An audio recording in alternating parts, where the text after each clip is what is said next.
La Iglesia Evangélica Ministerio Sanador presenta su programa Desde el Púlpito con el pastor Moisés Román. Al libro de Hebreos, al capítulo 6, verso 4 al 6. Y dice la palabra del Señor: porque es imposible que los que una vez fueron iluminados y gustaron del don celestial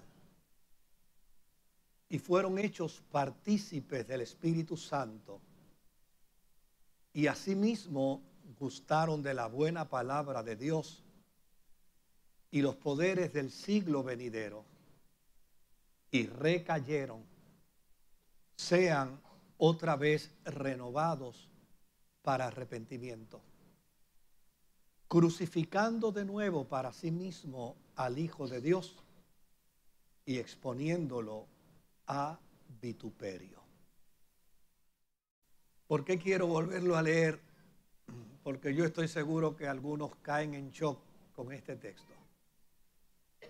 Porque es imposible que los que una vez fueron iluminados y gustaron del don celestial y fueron hechos partícipes del Espíritu Santo y asimismo gustaron de la buena palabra, la palabra de Dios y los poderes del siglo venidero y recayeron, es imposible que sean otra vez renovados para arrepentimiento, crucificando de nuevo para sí mismo al Hijo de Dios y exponiéndole al vituperio.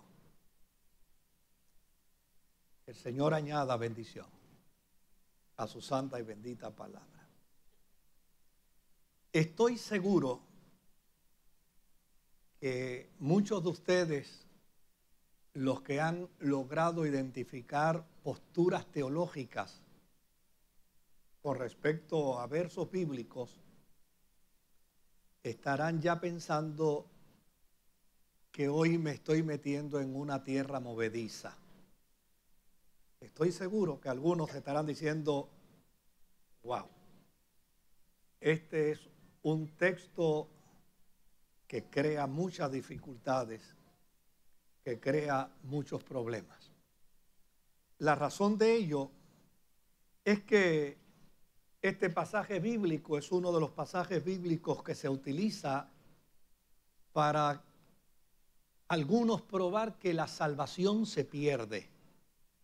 Hay gente que usa este pasaje bíblico para probar que la salvación se pierde. Y entonces los que creen que la salvación no se pierde tienen que hacer peripecias, recorrer el pasaje bíblico y trabajar con el pasaje bíblico para entonces proceder a lo contrario. Es decir, este pasaje bíblico es el pasaje bíblico que trata con el tema filosófico de la fe, de la perseverancia de los santos y la no perseverancia de los santos. Realmente mi propósito en la mañana de hoy no es entrar en ese debate por una sencilla razón. Porque a fin de cuentas, quién sabe quién se salva o quién se pierde es Dios. Y yo no le voy a quitar a Dios lo que a Él le pertenece. Yo a lo sumo, a lo que pudiera llegar en esta mañana es a decir que quien sabe quién se salva o quién se pierde es el Señor. Y uno, cuando pasa la eternidad, porque allí descubrirá si se salvó o no se salvó. Ahora bien, lo que me gustaría en esta mañana es que veamos el contexto histórico y de ahí podamos derivar nuestra conclusión en términos de la reflexión de hoy. ¿Qué cosas quisiera hacer dentro del contexto histórico? Primero, me gustaría hablar del autor. ¿Y qué puedo decir del autor? Pues del autor no puedo decir nada, porque hasta el presente no se sabe quién fue el autor de la carta a los hebreos. Hay algunas personas que han pensado, a lo que tienen derecho, que fue Pablo el autor de la carta. Pero hay otros que también se sienten con derecho y dicen que no fue Pablo, que fue Bernabé.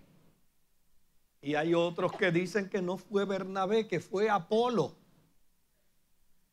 Y últimamente, ya en los últimos años, en las últimas décadas, se ha levantado una escuela que a mí me interesa mucho. Y me gustaría que ellos finalmente tengan la razón. Hay una escuela que se ha levantado para decir que ni fue Pablo, ni fue Bernabé, ni fue Apolo, que quien escribió fue Priscila.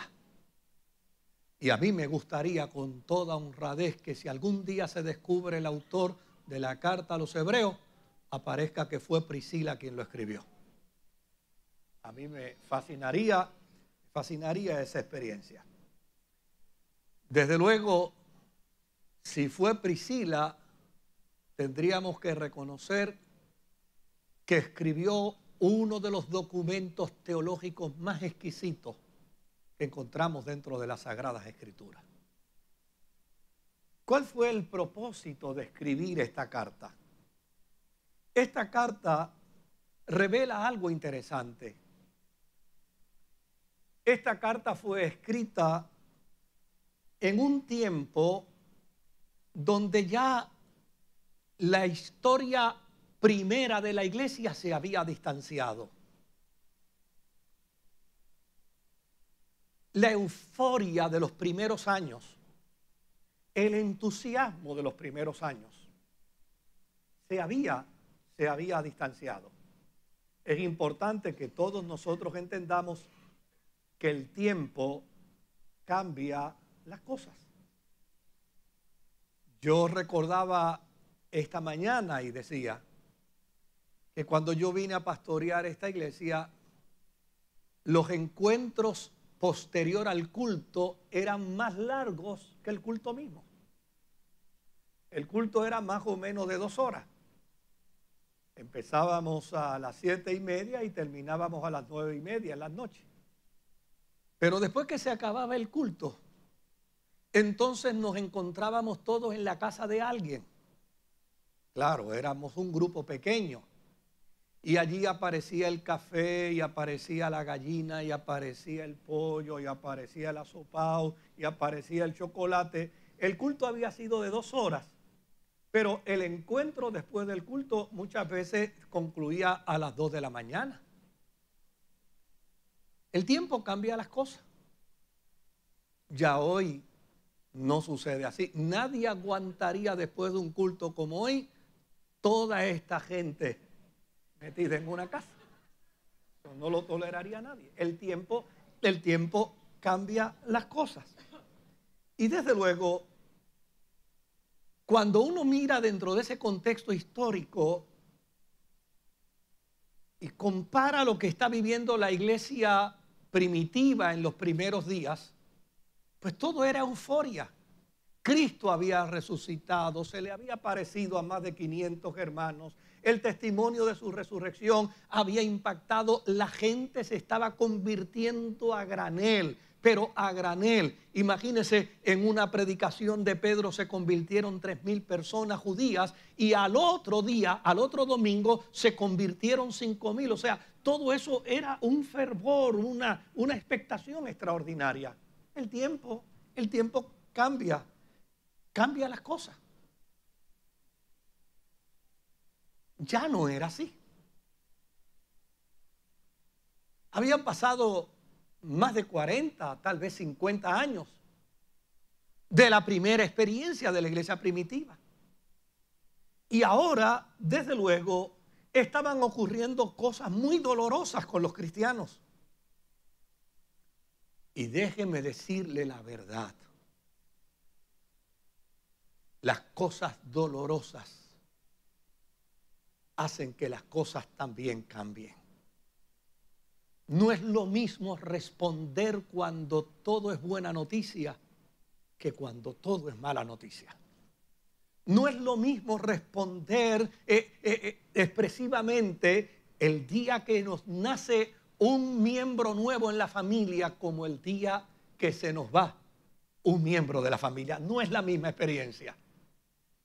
Y pretender que no cambie nuestra actitud y no cambie nuestro estado anímico y no cambie nuestras emociones, me parece que es deshumanizante. Obligar a alguien que necesita llorar a que no llore es deshumanizante. Obligar a alguien a que no exprese su dolor es deshumanizante. Obligar a alguien a que no hable de su frustración, de su coraje, es deshumanizante. Yo hace un tiempo atrás me di a la tarea de ganar para Jesús a una persona que se confiesa atea. Me di a esa tarea. Y llevo en ese proceso un buen tiempo. Hace unos meses atrás le llamé. Y cuando le llamé, mira lo que me dijo. Me dijo, mira, yo quiero hablar contigo, chico, porque yo tengo un coraje con Dios. Yo estoy tan enojado con Dios. Yo estoy tan molesto con Dios. Le dije, oye, que mucho has avanzado. Estoy sorprendido con el avance que tú has tenido. Primero lo ignoraba por completo. Ahora no lo está ignorando. Me parece que eso es un avance extraordinario. Los tiempos hacen que las cosas cambien. Las circunstancias hacen que las cosas cambien. Y desde luego no es lo mismo mirar la iglesia primitiva en sus inicios,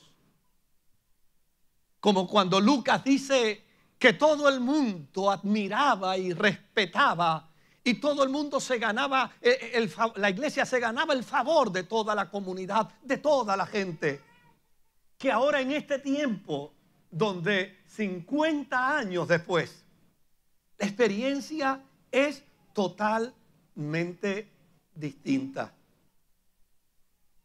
Están ocurriendo cosas dolorosas con los cristianos. Los cristianos están siendo perseguidos. El fervor y el entusiasmo que antes existía ya estaba desapareciendo. Porque usted puede cantar el corito, mi corazón contento está, mi corazón contento está, mi corazón contento está. Pero en la medida en que aprieta el problema, óigame, el corito desaparece. Esa es la realidad humana.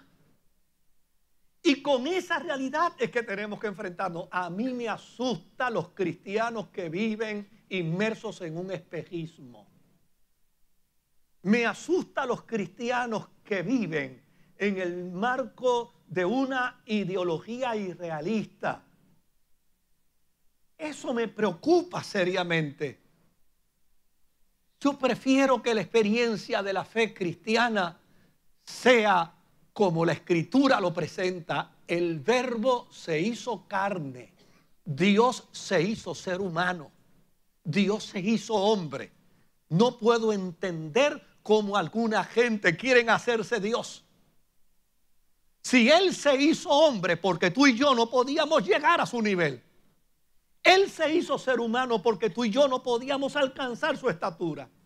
Pues ahora hay gente que irracionalmente piensan que pueden llegar a la estatura de Dios, a su antojo, a su capricho. Yo prefiero ver la experiencia de la fe en el marco de la humanidad. Da la impresión que la carta a los hebreos fue escrita a cristianos que estaban agotados, que estaban cansados, que estaban en depresión espiritual. Esta carta fue escrita a cristianos que estaban tal vez considerando nuevas alternativas, porque las que habían experimentado ya no les producían fervor, ya no les producían entusiasmo.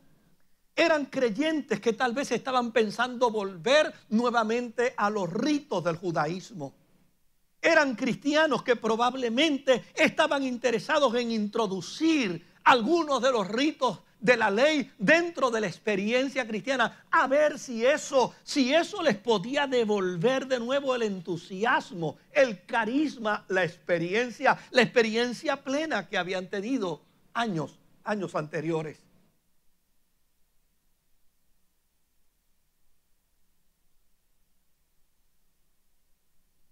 Eran creyentes que pensaban que tal vez un poquito de mezcla, un poco de adición, nuevos ingredientes a la fe eran necesarios. Esto me explica muy bien la conducta y la naturaleza humana de alguna gente hoy, que no les basta ser cristianos. Ahora quieren ser cristianos y budistas. Ahora quieren ser cristianos e islámicos. Ahora quieren ser cristianos y judíos. Ahora quieren ser cristianos e hinduistas. Yo me topo con cantidad de gente así. Dice, no, yo quiero experimentar con una combinación. Es parte del proceder humano. Y yo creo que la función mía en esta mañana no es condenar a nadie que proceda de esa manera, porque a fin de cuentas esa no es la tarea. La función debe ser, el objetivo debe ser hacerles entender con perfecta claridad que los sufrimientos son de humanos, los estados anímicos son de humanos. El estar alegres ayer y hoy estar triste, eso es de humano. El vivir momentos placenteros y momentos de dolor, eso es de humanos. Es de humanas las buenas noticias y es de humanos las malas y buenas noticias. Es parte de ese proceder humano.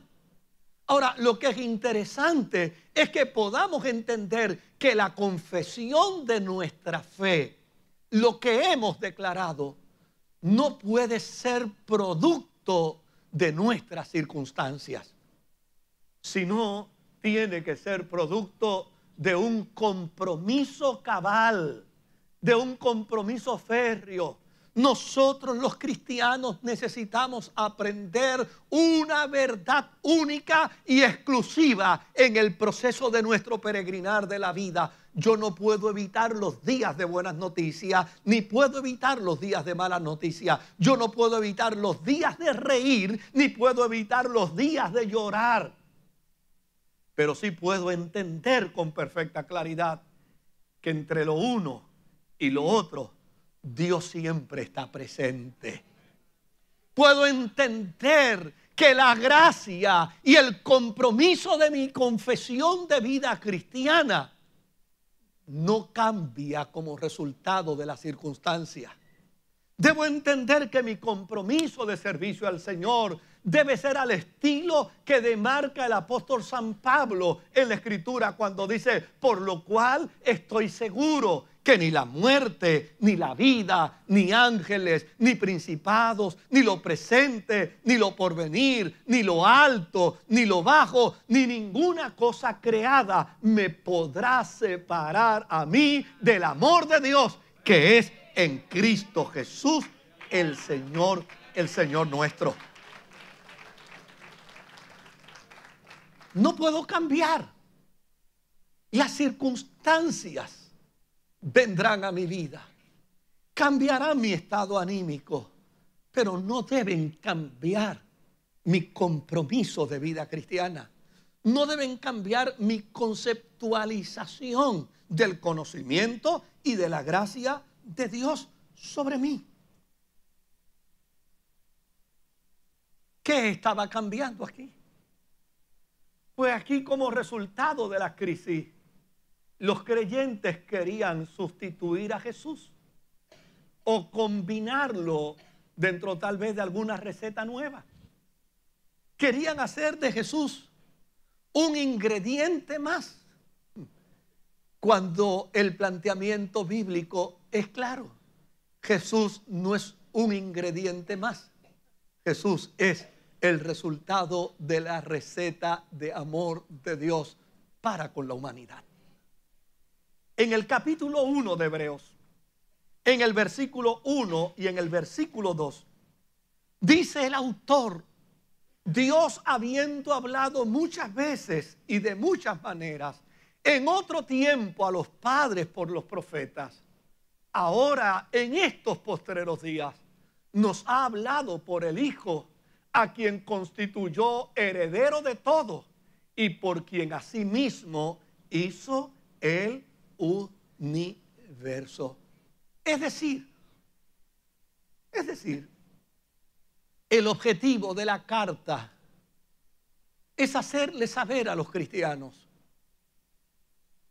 que el dolor, el sufrimiento, el pesar, la agonía, el entusiasmo, la energía, el que hoy estemos en un nivel emocionalmente óptimo y mañana estemos en el piso, eso es como resultado de nuestra naturaleza humana. Nada de eso puede cambiar. Nada de eso puede cambiar la conceptualización bíblica de lo que Cristo es para nosotros. Él es el Verbo encarnado de Dios. Él es el que está con nosotros. Él es aquel de quien Juan dijo: y aquel Verbo fue hecho carne y habitó entre nosotros. Y nosotros vimos su gloria, gloria como la del unigénito del Padre, lleno de gracia y de verdad. Sí, mi amado hermano. Sí, mi querida hermana. Usted puede estar pasando hoy por un momento difícil en su vida. Y eso es plenamente entendible. Jesucristo lo dijo: en el mundo vas a tener aflicción. Usted puede estar pasando por un momento de dolor excruciante en su vida y eso es entendible. Lo que no puede ser bajo ninguna circunstancia aceptado en la experiencia de nuestra vida es que entendamos a Cristo hoy de una manera y mañana lo entendamos de otra. Es que Cristo represente circunstancialmente algo importante en nuestra vida cuando todo está bien y la opinión cambie en nosotros con respecto a Cristo cuando las cosas están mal. El objetivo del autor de la carta a los Hebreos es hacerle saber que indistintamente nuestras circunstancias, la supremacía de Cristo es invariable. Él es el Rey de Reyes y Él es el Señor de señores. Desde luego, esta es una carta de exhortación. Y tal parece que el autor ve el peligro de estos creyentes en su claudicación de fe. Y los ve como personas que van camino al despeñadero. Los ve como cristianos que van camino a aniquilarse irremediablemente en su espiritualidad. Y entonces lanza un grito desesperado. Ellos están más cerca del despeñadero que nunca antes. Y comienza a gritarles desesperadamente, a ver si se detienen, a ver si no caen, a ver si no perecen. Y para ello utiliza los recursos que sean necesarios. Hay que evitar que la gente caiga por el despeñadero. Hay que evitar que la gente caiga por el acantilado. Y para ello era importante gritarles, sacudirles la conciencia, a ver si de esta forma ellos podían cambiar. Desde luego, la historia nos dice algo interesante. La historia nos dice que la cristiandad comenzó con judíos. Un judío comenzó la cristiandad. Convocó a 12 judíos para hacerlos también, parte del proceso. Luego a 70. Y luego el número siguió creciendo entre 3,000, 5,000 y seguía creciendo. Pero llegó un momento en que entre medio de los judíos el número ya no era multiplicador, sino por el contrario, era decreciente. A tal punto que los últimos cristianos judíos de quienes se tuvo noticia fue de un grupo de cristianos en la ciudad de Pela, en África, en el siglo IV. Después de eso, los cristianos judíos desaparecieron. Los cristianos vinculados con la iglesia primitiva. La crisis del desaliento, del dolor, de la angustia, puede provocarnos a preguntas. Preguntas que tal vez no tengamos contestación. Yo llevo 32 años con un programa contestando preguntas. Y hay preguntas que yo no puedo contestar. Y lo mejor es aceptar que no se pueden contestar para no caer en lo ridículo, para no caer en el disparate. Estos creyentes que están en dolor, estos creyentes que están en angustia,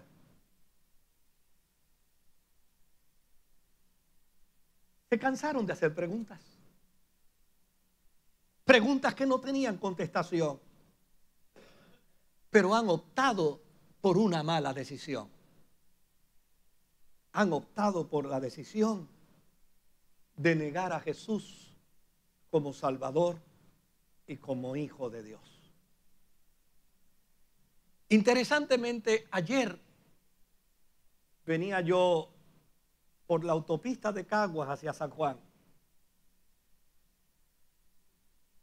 Y yo tengo amigos con los que no puedo hablar ni siquiera una vez a la semana. A veces se pasan los años. Lo extraordinario de esto es que por más tiempo que pase, siempre seguimos siendo amigos. Ni siquiera nos censuramos porque no nos llamamos. Cuando nos llamamos, nos conversamos como si hubiéramos hablado ayer. Y cuando venía de camino, sentí esa inspiración de llamar a uno de ellos.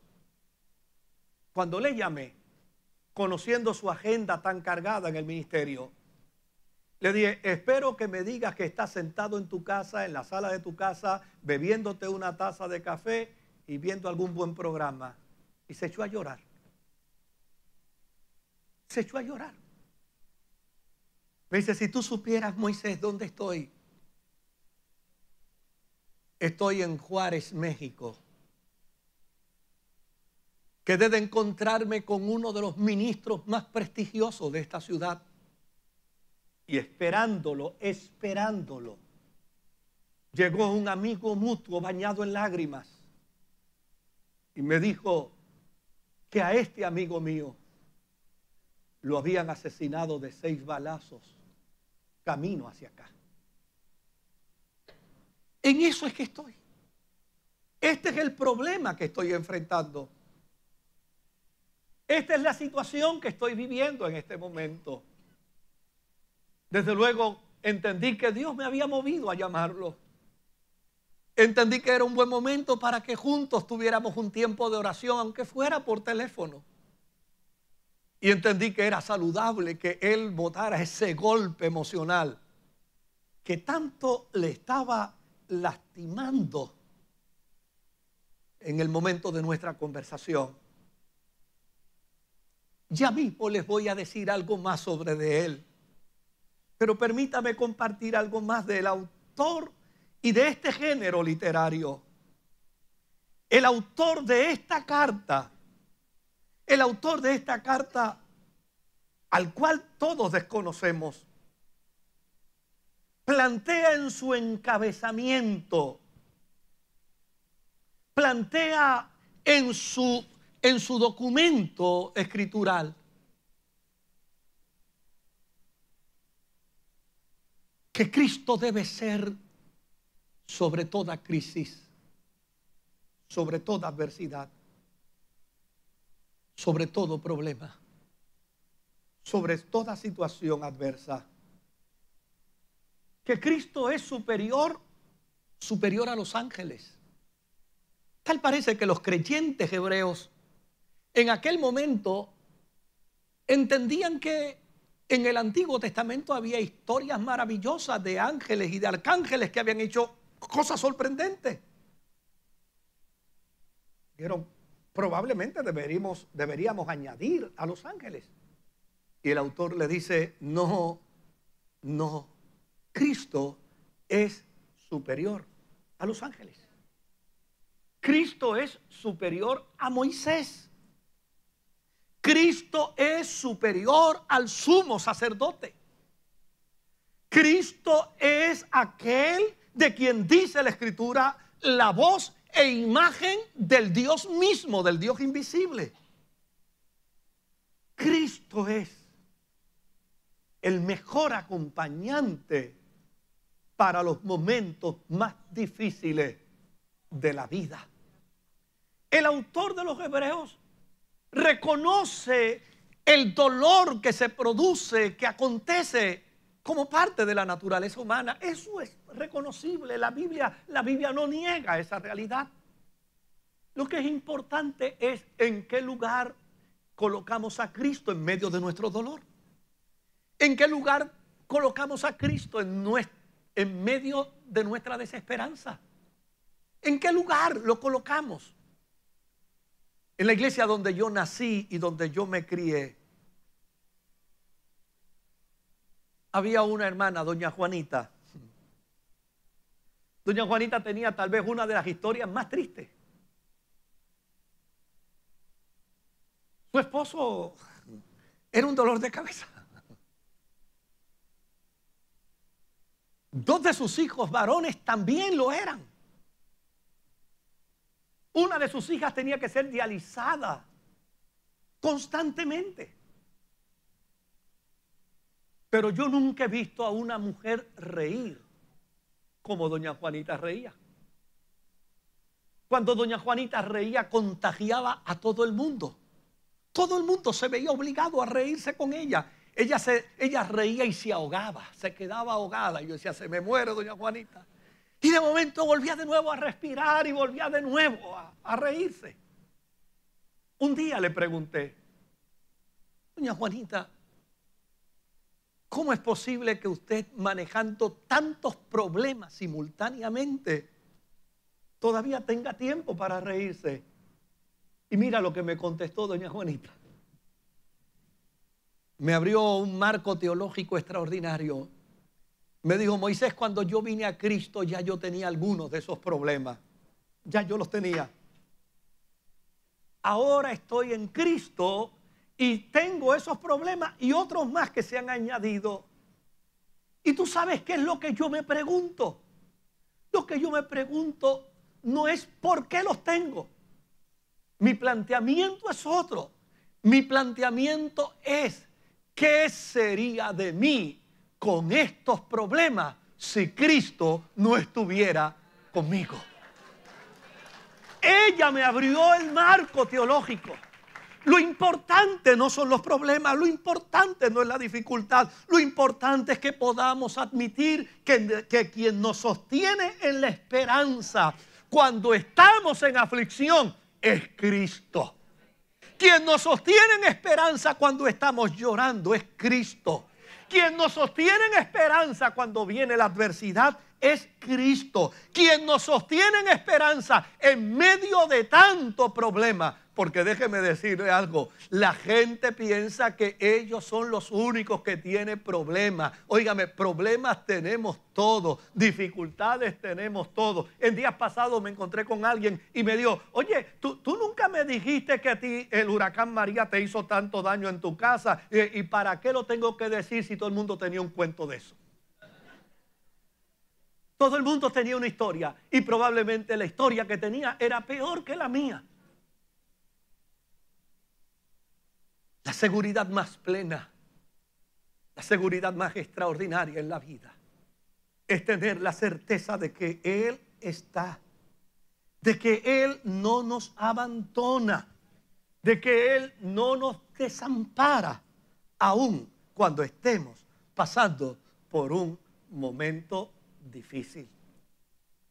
Por lo tanto, el grito desesperado del autor a esta comunidad de cristianos del ayer y cristianos de hoy, porque la pertinencia de la carta a los hebreos no es solo para ayer, es también para los cristianos de hoy. Es la siguiente: los que dejan de creer en Cristo ya no pueden volver a ser amigos de Dios. Duro golpe. Impactante el planteamiento.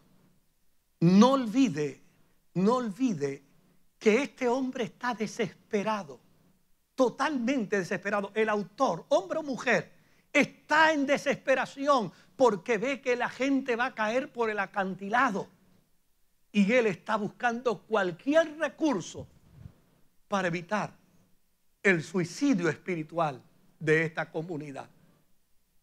Y yo puedo entender eso. Yo lo puedo entender. Yo no sé cuántos de ustedes han ido a un área en Barceloneta que le llaman la Isla de Roque. La Isla de Roque tiene una poza muy linda, muy tranquilita hacia cuando uno entra. Pero cuando uno se va al lado derecho y empieza a caminar hacia el área del océano, allí hay unos acantilados. Yo fui un día allí a ver aquel lugar para una actividad de la iglesia que yo pastoreaba. Y desde luego, cada uno empezó a caminar por su lado, cada uno empezó a caminar por su esquina. Pero de momento yo veo una anciana que andaba con nosotros en el grupo, que empezó a caminar en dirección hacia el acantilado. Y yo empecé a gritarle, pero el viento del norte empujaba el sonido de mi voz. Y ella no me escuchaba, y yo le gritaba más fuerte y ella no me escuchaba. Cuando me di cuenta que no había alternativa para detenerla con mi voz, entonces empecé a correr. Y algo increíble, ella miró hacia atrás y cuando me vio corriendo, entonces ella empezó a correr también.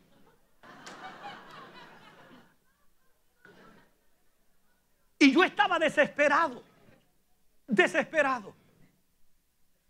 Llegué casi al borde del acantilado. Y cuando llegué allí, se me olvidaron los modales. Se me olvidó el tratamiento que debía tener a una anciana. La agarré por la camisa, la alé hacia atrás con mucha fuerza y la traje hacia mí con violencia.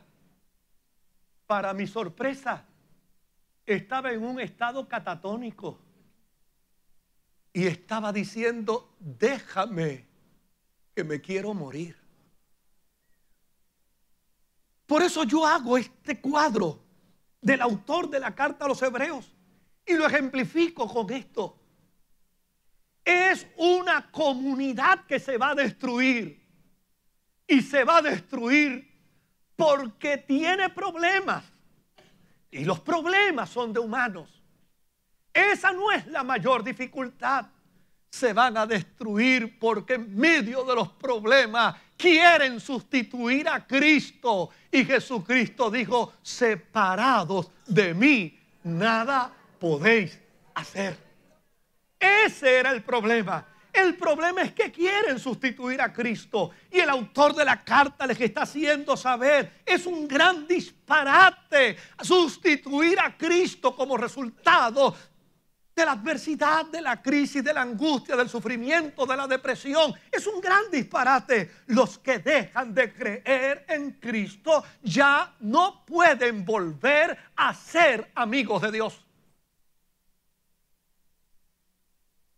Estos procesos de sincretismo que hoy vemos nos ejemplifican claramente lo que la carta a los hebreos nos declara. Gente que quiere ser cristiana y judía a la misma vez. Gente que quiere ser cristianos y budistas a la misma vez.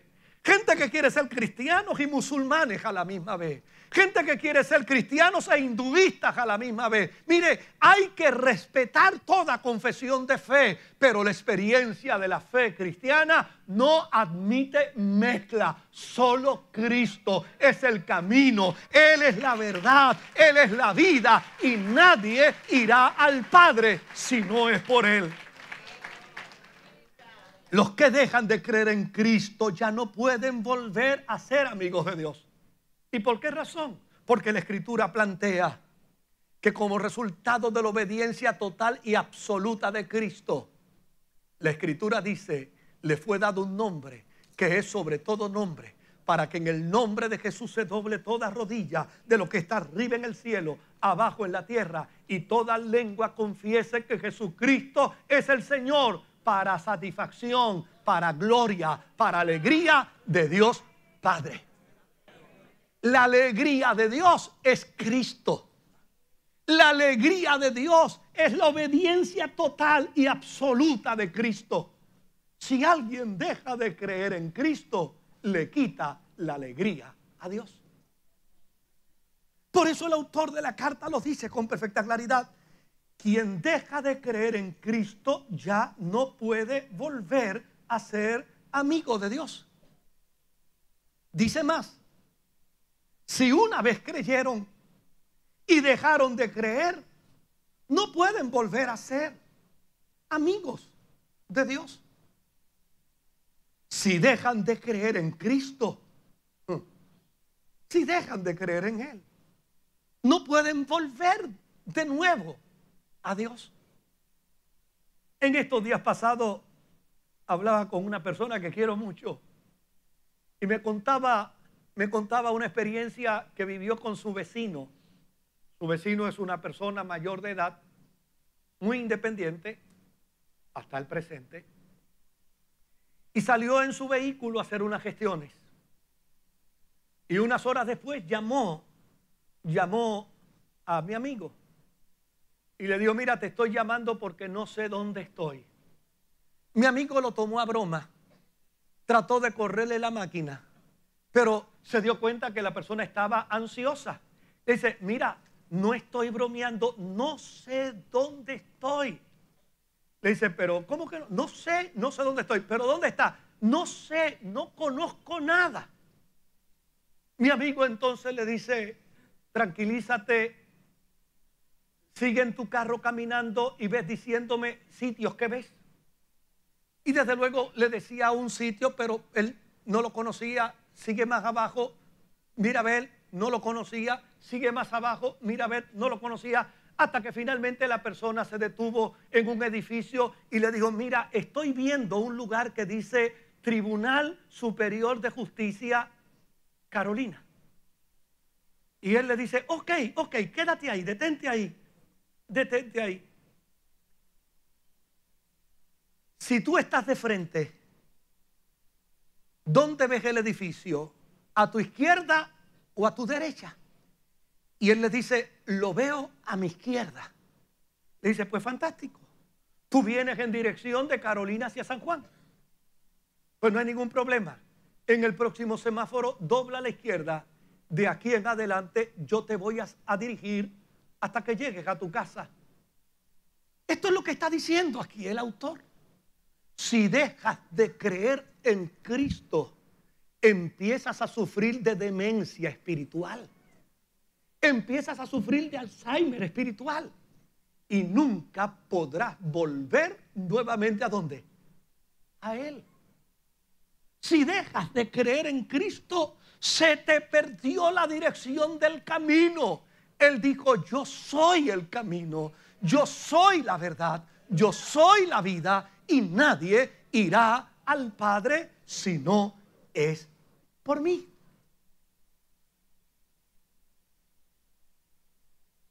Me apasiona el cuarto planteamiento del autor. Me estremece el corazón. Si deja de creer en Cristo, vuelves a crucificarlo y a exponerlo al vituperio. Yo, cuando leí esto, decía, Dios mío, pero qué cosa extraordinaria.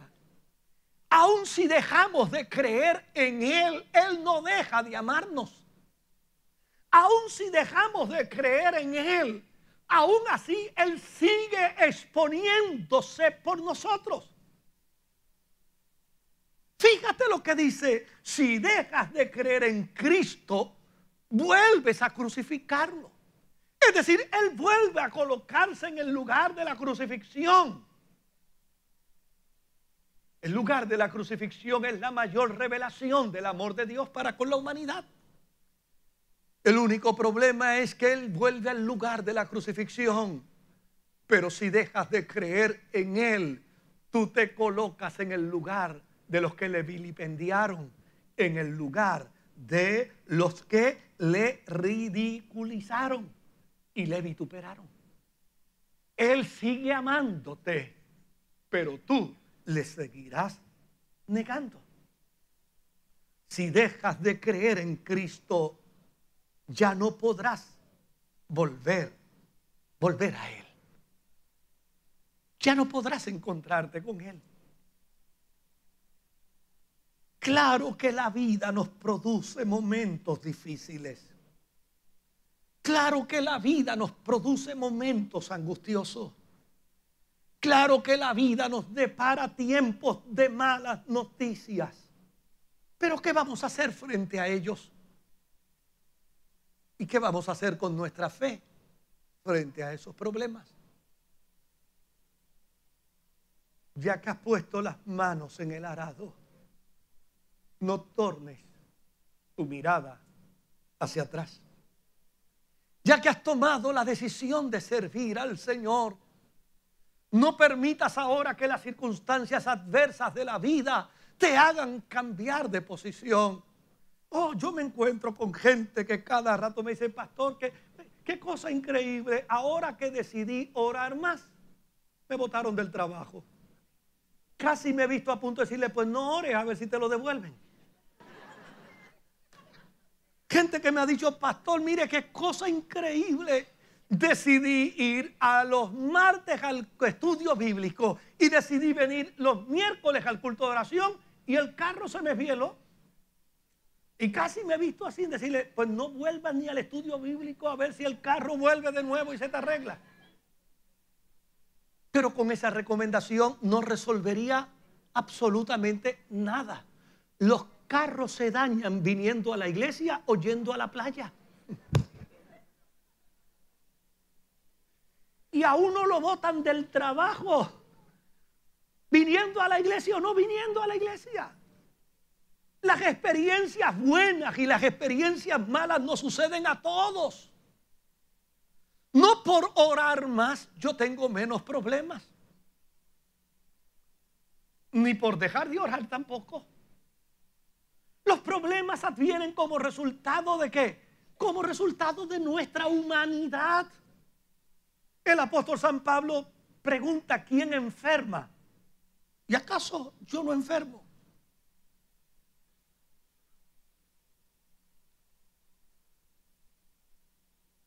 Yo viví la experiencia de un incidente aéreo donde yendo de Texas, de Texas hacia Laredo, el cristal del avión se explotó. Y todos los que estábamos allí corríamos riesgo de partir a la eternidad. Y desde luego, pues no es una experiencia agradable ver cómo estábamos en riesgo todos en el vuelo.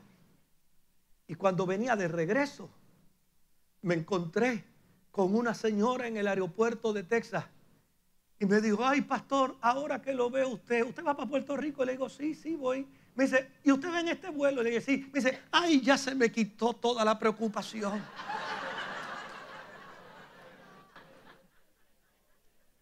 Le decía: si ella supiera que si yo me pudiera ir a pie, yo me iba a pie.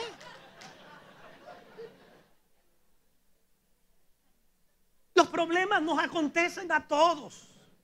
A todos.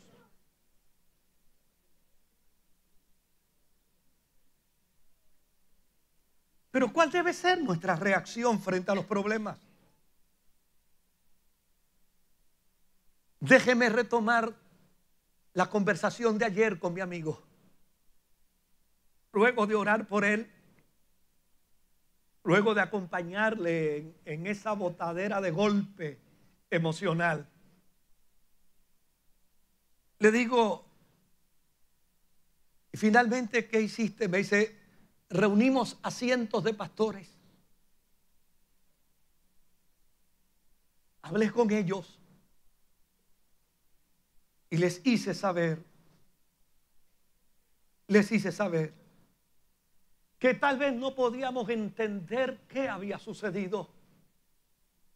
Les hice saber que tal vez no podíamos entender lo que había pasado.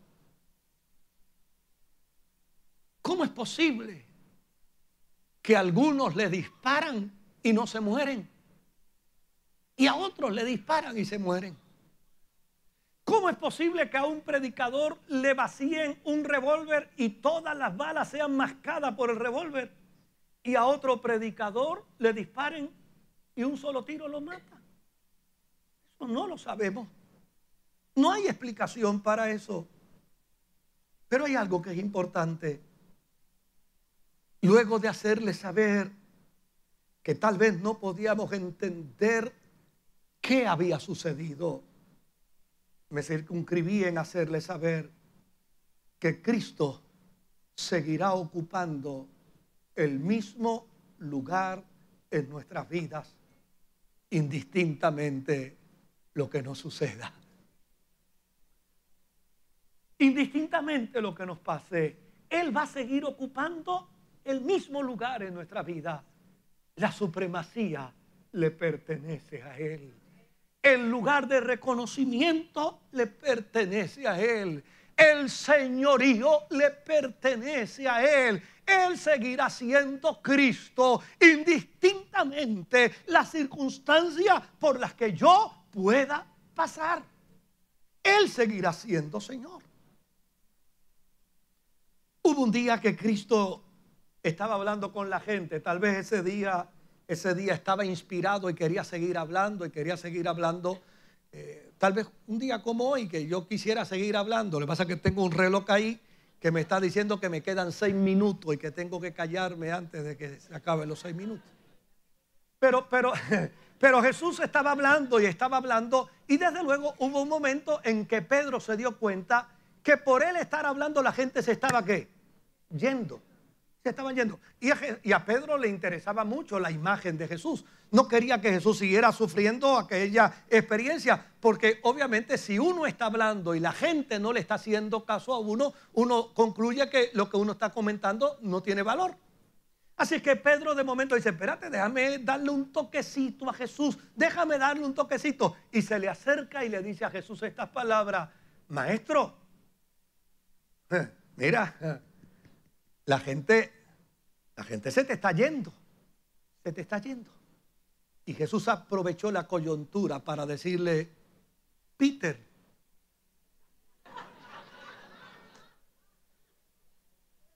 él era bilingüe, no se apuren.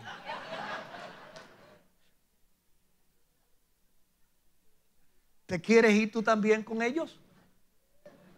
¿Tú quieres salir también con ellos? ¿Y cuál fue la respuesta de Pedro? ¿Cuál fue la respuesta de Pedro? Señor, ¿a quién iremos?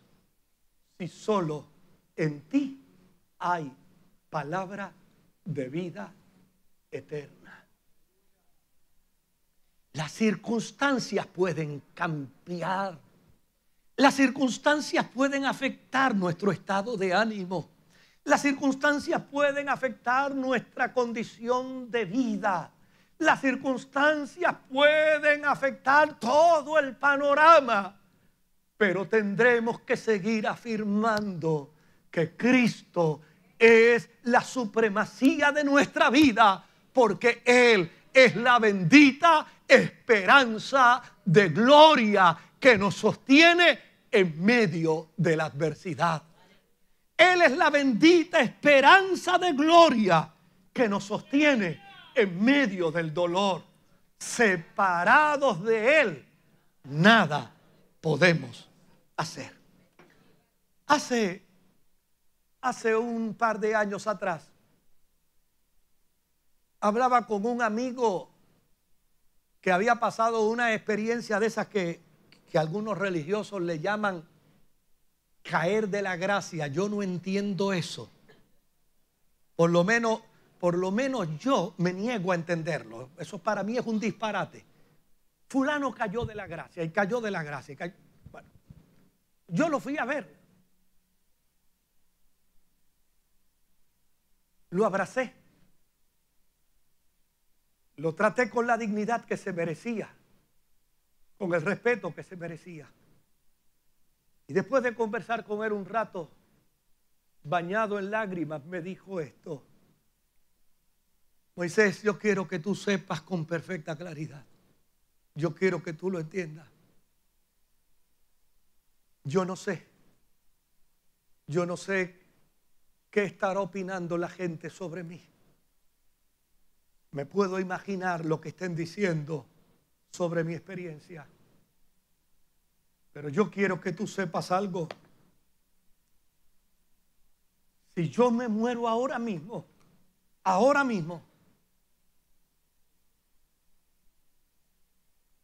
y me ha sido deparado el infierno, yo quiero que tú sepas que el infierno será mi gloria, porque me iré allí amando a Jesús con todas las fuerzas de mi corazón y seguiré allí declarando que Él es mi Señor y que Él es mi Salvador. Yo no podía creerlo. Yo estaba asombrado. Su planteamiento tal vez se salía de las categorías teológicas de cualquiera, pero lo que estaba expresando es precisamente lo que expresa el apóstol San Pablo cuando pregunta: ¿quién nos separará del amor de Cristo? Hambre, tribulación, violencia, cuchillo, espada, muerte, por lo cual estoy seguro que ni la muerte, ni la vida, ni ángeles, ni principados, ni lo presente, ni lo porvenir, ni lo alto, ni lo bajo, ninguna cosa creada me podrán separar a mí del amor de Dios que es en Cristo Jesús, el Señor nuestro. El centro de la vida es Jesucristo. El centro de la vida es Jesucristo. Y separados de Él, nada podemos hacer. Que Dios me los bendiga. La Iglesia Evangélica Ministerio Sanador presentó su programa Desde el Púlpito.